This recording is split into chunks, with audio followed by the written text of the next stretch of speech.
Hey guys, I'm going to be reviewing Metal Gear Solid 5 Ground Zeroes. Metal Gear Solid 5 Ground Zeroes is the highly anticipated prologue to the 2015 game, The Phantom Pain. After seeing the trailers from E3, all I knew was it's going to be based off of Big Boss. I figured since it's going to be Big Boss, he's the only one in the series that actually wears an eye patch.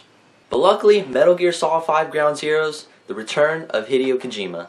Back in E3 of 2006, Hideo Kojima said that Metal Gear Solid 4 was going to be his last of the series. But now he's back to give his fans another thrilling adventure, more story arcs, and a little bit more money. Now this game is $30, and we live in a world where that's double, so I was a little skeptical at first when buying this. I asked, is this going to be short? Is this going to be another demo? A waste of 30 bucks. I have to say, I was quite impressed what I paid for, and the game delivers well. Ground Zeroes is based after Metal Gear Solid 3, and in my opinion, Metal Gear Solid 3 is easily one of the greatest games I've ever played. Big Boss is still around, saving the world and being one of the greatest soldiers who ever lived. Sorry, Master Chief, your time will come. Just be patient. Big Boss is given the mission to save two people from the game, Chico and Paz. Chico and Paz were from the previous Peace Walker game that was available for the PSP. And I never played it. I never owned a PSP, so I didn't get the chance to get Peace Walker. So there's a big chunk of story that I don't even know about. And you have to get them out before Big Boss gets caught. Okay, now let me talk about the look and the graphics of this game. I've never seen graphics this detailed in a PS4 game today. All the surroundings in your game look so realistic and next-gen'd up. A couple months ago it's considered the next gen, but now today it's called the current gen. Or if that's even a word, but just roll with me on this one.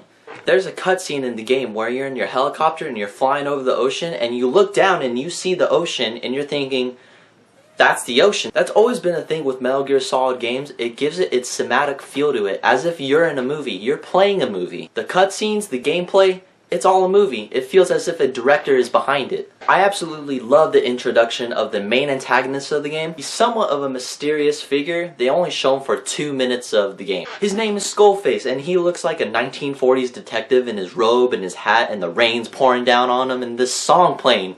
This song that's playing. If this doesn't illustrate villainy, I don't know what does. However, he kind of reminds me of Two-Face from The Dark Knight. You know, half his face is burnt, but in Metal Gear Solid 5, Skullface's face, it's entirely burnt. It's jacked up.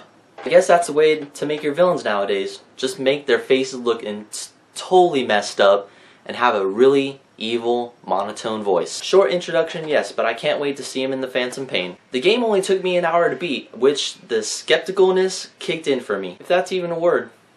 After all was done and then the credits rolled in and it said that I only got 9% done. It turns out you have a lot more missions than what you're given. You got your sniping missions, you got your assassination missions, you even got missions where you just go around and just blow stuff up. I'm more of the guns blazing, balls out type of video game player because the unrealistic parts of the games, that's what makes it more fun. And I'm not saying that as a negative thing. That actually keeps the replay value of a game really high.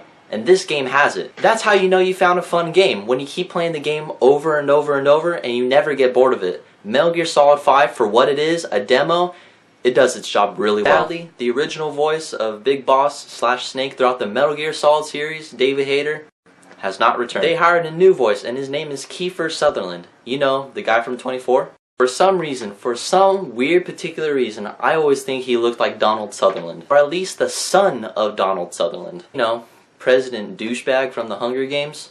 Yeah, that guy.